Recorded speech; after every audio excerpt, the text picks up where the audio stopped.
Muy bien, pues vamos a reflexionar un poco, ¿no? O por lo menos a expresar algunas cosas que se refieren a la práctica de Sasen. Eh, Vuelvo a decir por no sé cuánta vez que desde el punto de vista filosófico y desde el punto de vista antropológico, desde el punto de vista psicológico, en un sentido no reduccionista, la práctica o las prácticas meditativas profundas, podríamos decir, en las que no tienen una finalidad meramente de distensión o para la relajación o incluso terapéuticas en un sentido básico y superficial. Digamos, la meditación en un sentido profundo es una procura de la experiencia luminosa, del encuentro o de facilitar o de aumentar la probabilidad, como diría Alexander por ahí, de eh, encontrarse eh, con la experiencia luminosa. La experiencia luminosa es la experiencia bueno, pues incomunicable, inefable, ¿no? A la que apuntan en general pues las religiones y las filosofías que tienen en cuenta la religiosidad, ¿no? El encuentro con eso, que no puede ser conceptualizado, nombrado, descrito, etc. ¿No? Eso de lo que estamos hablando y que encarna o es encarnado o hacia ahí se apunta con la cuestión de la experiencia luminosa a la que se refiere Rudolf Otto, puede ser entendido como un todo, como una nada. ¿eh? En la práctica del Zen, la experiencia, el lenguaje del Zen apunta a la experiencia de la nada, pero no solamente el Zen, también se apunta desde algunas tradiciones cristianas, místicas, cristianas, por ejemplo, la de Eckhart, ¿no? Meister Eckhart o Tabulero u otros. ¿no? Esta nada no es la nada de lo contrario de lo lleno, o sea, no es una miseria, vamos a decirlo así. La nada en el sentido de nada, de algo miserable, carente, etc. No, no es esto, ¿no? Pero no es algo, por eso es una nada, ¿no? Aunque pueda resultar un poco extraño. Claro, esto no tiene ningún valor, podríamos decir, más allá de lo exótico, de lo que pueda resultar estético o lo que sea. No tiene valor si no se acompaña de una práctica, de una disciplina, de una trayectoria, de un interés, de una motivación fuerte y madura que permita apreciar o experimentar o irrumpir en un tipo de experiencia o de experiencias, de apercepciones que mm, permiten hablar en esos términos, vamos a decir así. ¿no? Lo cierto es que en todo momento hay una nada de donde surge algo, ¿no? En todo momento hay una no consciencia de donde brota la consciencia, hay un vacío. ¿sí? Podemos decir que en todo momento hay una muerte donde brota una vida, de momento a momento. Esto lo vemos también en el sueño, ¿no? En el sueño profundo, ¿no? Donde la consciencia desaparece y vuelve a aparecer. Y también en la experiencia cotidiana, ¿no? En el momento a momento. Y también aquí quizás es interesante hacer la reflexión de que todo esto no está en un más allá, más bien está en un más acá. más acá de la experiencia o de la dinámica perceptiva o perceptual, ¿no? y cognitiva ordinaria, ¿no? en la que normalmente estamos instalados, ¿no? o nos movemos. Es decir, es una experiencia que está más acá de eso, es decir, más cerca. Lo más allá sería más lejos, ¿no? O más, es decir, el ahondamiento, la profundización, el ahondamiento que permite o que facilita la práctica meditativa en condiciones es un ahondamiento no hacia algo que está más allá, insisto, ¿no? sino a algo que está más acá que lo que entendemos por más acá. Es decir, que es algo muy inmediato, ¿no? Muy tan cercano que no hay ninguna otra cosa más cercana. Por eso se describe, ¿no? el lenguaje del Zen también como el rostro original, ¿no? el rostro originario. ¿no? ¿Cuál es tu rostro original? ¿no? Pregunta el maestro Zen. ¿Cuál es tu rostro original? Yo, bueno, mi rostro original, pues no sé, era cuando berreaba al nacer. No es esto, no es nada que pueda ser explicado. ¿no? Es, en todo caso, un señuelo, podríamos entenderlo como un señuelo, que nos lleva a intimar con nosotros mismos, pero insisto, más acá de la experiencia ordinaria y no en un más allá trascendente donde vamos a perdernos en la inconsciencia, por así decir. Pero no es una consciencia también en el sentido que la entendemos, sentido de control mental, memoria, lo tengo todo a la vista. No es esto. En todo caso, ese tipo de consciencia brota de ese otro lugar que no es ni consciencia ni inconsciencia, es nada. Es la nada en el sentido eh, bueno, filosófico, experiencial, etc. ¿no? Bueno, eso sirva como introducción o como prólogo a lo que voy a comentar ahora, ¿no? en relación con la imagen 5 del el buey y el boyero, el buey y el pastor, que ya, insisto, ya sabemos que es una narrativa, unas ilustraciones que sirven, 10 ilustraciones que sirven para explicar, ¿no? o describir, para manifestar el proceso desde que uno busca o experimenta, ¿no? la inquietud de ahondar y la conciencia de sí, la propia autoconsciencia. ¿no? Ya digo que cuando hablamos de conciencia no hablamos de la conciencia en términos ordinarios. ¿no? Vale. Estas cosas tampoco hace falta darles muchas vueltas, aunque se pueden investigar, leer, reflexionar, analizar, etcétera, también. Pero no en la práctica meditativa y no cuando lo que estamos es buscando participar en ese tipo de festín. ¿no? Tú puedes buscar cuál es el tipo de comida más interesante, por qué es muy interesante, por qué es tan rica, qué es lo que dicen otros de lo rica que está, no sé qué, pero si quieres participar en el festín y probarla y comerla y tal, pues entonces la cosa va por otro lado. ¿no? Bueno, pues la imagen 5 es la doma del buey, ¿no? La imagen que habíamos visto la semana pasada se denominaba la captura del buey, atrapando al buey o la captura del buey.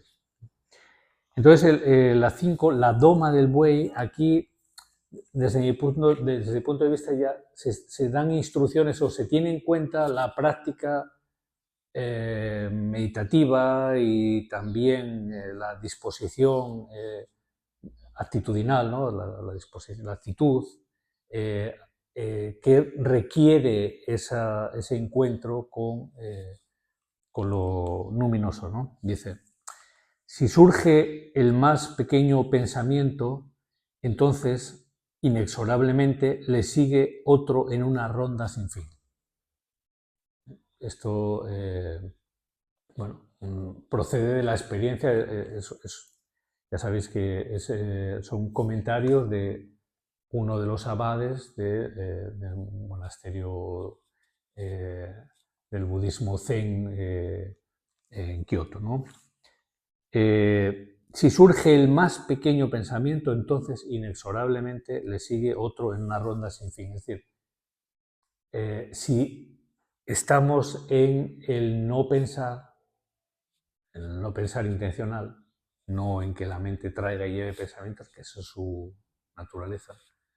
Si estamos en el no pensar desde mi intención y desde mi determinación y desde mi disposición, en ese no pensar hay que procurar instalarse o ubicarse en el origen del pensar. Una vez que ya se ha originado el pensamiento, esto es como cuando, no sé si habéis subido alguna vez a la montaña rusa, ¿no? La montaña rusa, la primera jugada es que aquello va subiendo ahí por unas cadenas.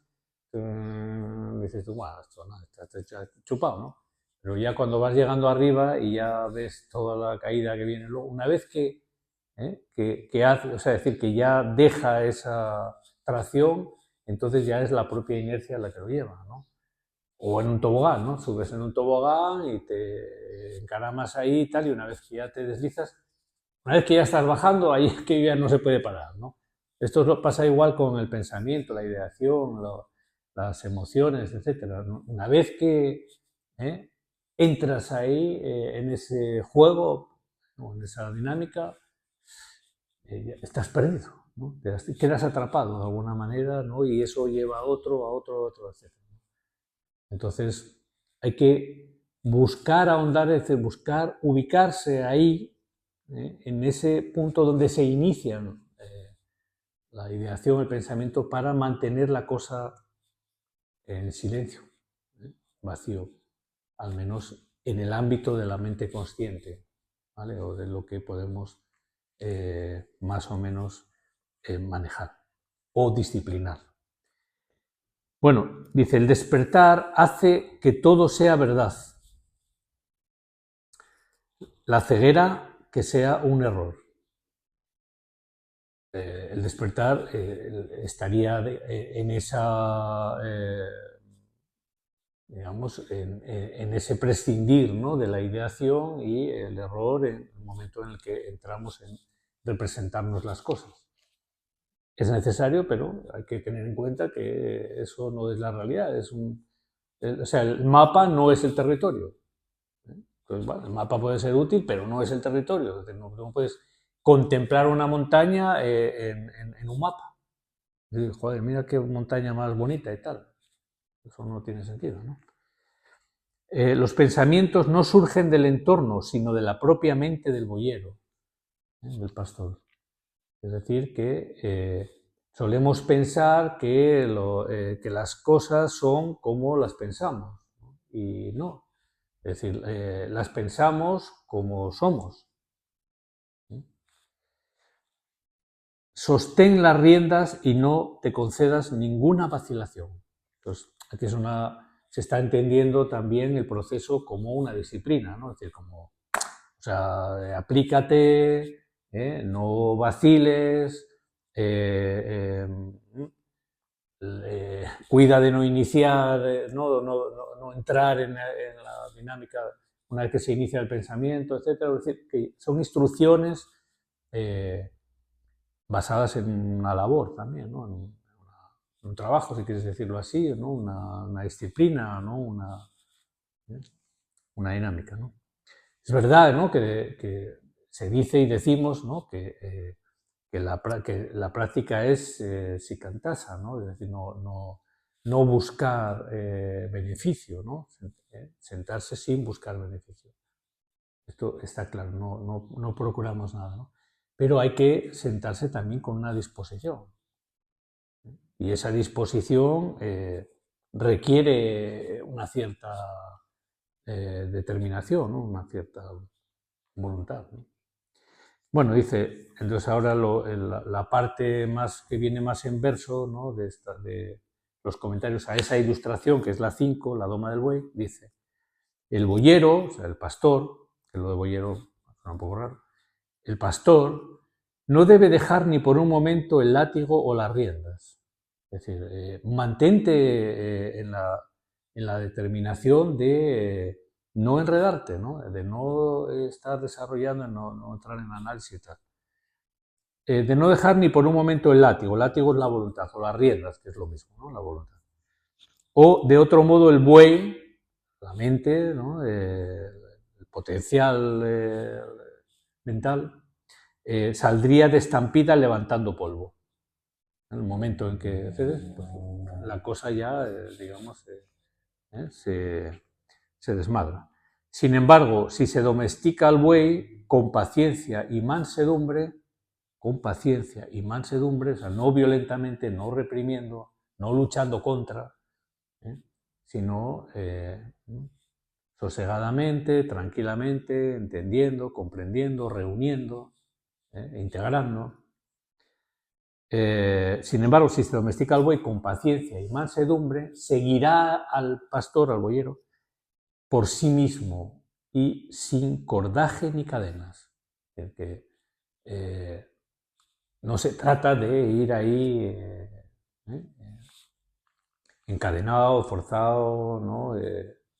Etcétera, sino que el proceso lleva o debe llevar a un punto en el que la cosa fluya por sí misma de manera espontánea y de manera genuina, ¿no? Auténtica. El verso 2 dice, a veces el buey permanece en los bosques de la montaña solazándose, o bien avanza por carreteras muy transitadas donde queda cubierto por el polvo de los caballos. A veces la mente, la naturaleza, ¿no? Psíquica o psicofísica, pues está en un punto y otra vez está en otro punto. A veces está contemplativa y otra vez está agitada o enredada en no sé qué. Nunca toca el forraje que crece en los campos de los demás. Esto es una cosa curiosa. Nunca toca el forraje que crece en los campos de los demás. Es decir, que aquí no se trata de buscar culpas o de buscar salvadores o enjuiciadores, ¿no? O culpadores fuera, sino que la cosa está en uno siempre, ¿no? Ir y venir no requiere esfuerzo por parte del pastor, del boyero. Ir y venir no requiere esfuerzo. Pacíficamente el buey le lleva a él. Qué curioso también esta inversión, ¿no? Porque ya hemos dicho que el buey y el pastor son lo mismo. Es, ¿no? Es la misma cuestión, ¿no? Lo que pasa que debido al modo de funcionamiento dual o dualístico del proceso psicomental, aparecen disociaciones, divisiones, ¿no? Entonces, parece como que mi mente me dice como mi mente me dice, ¿no? Solamente hay... La mente se dice a sí misma, en todo caso. No hay una mente y un yo a quien la mente le dice, o un yo que hace no sé qué con la mente. Es uno solo, en la misma cosa, ¿no? Entonces, y esto es importante, ir y venir no requiere esfuerzo por parte del boyero, del pastor. No es algo que se hace a través del esfuerzo. Es decir, a través del esfuerzo uno adopta una determinada actitud, pero el asunto en sí no requiere esfuerzo. Entonces dice, pacíficamente el buey le lleva a él, es decir, que es la propia naturaleza de lo real, ¿no? La propia mente de Buda, si queremos hablarlo en términos budistas, o el propio Atma, la Purusha o la realidad misma, la que te la que lleva al boyero, ¿no? La que se muestra, ¿no? La que se pone en evidencia, pero no por un esfuerzo de comprensión del pastor, ¿no? Bueno, y el último, el 3 dice, a través de un adiestramiento paciente, volvemos otra vez, ¿no? Aquí se está indicando también, ¿no? Como instrucciones para, ¿no? Oye, ten en cuenta eso, ¿no? Mira esto. A través de un adiestramiento paciente, el buey se acostumbra al boyero, al pastor, y se amansa. Bueno, un poco lo que he dicho antes, ¿no? Es decir, a través de un adiestramiento paciente, de un estar ahí, en vacío. El buey se acostumbra al boyero, es decir, se reconoce a sí mismo, ¿no? Reconoce al pastor, y se amansa. Incluso cuando se mete en el polvo no le ensucia. Es decir, que es independiente de cualquier circunstancia o situación. Larga y paciente doma. Bueno, es una cosa de decir, oye, ¿cuántas veces tengo que sentarme para, no sé, no sería la primera vez que me hacen esa pregunta, o que se hace esa pregunta, ¿no? ¿Cuántas veces crees que...? Larga y paciente doma.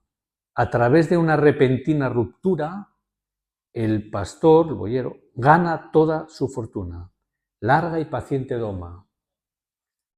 A través de una repentina ruptura, el boyero gana toda su fortuna. Es decir, en determinado momento, después de que hay una madurez larga y paciente doma, ¿no?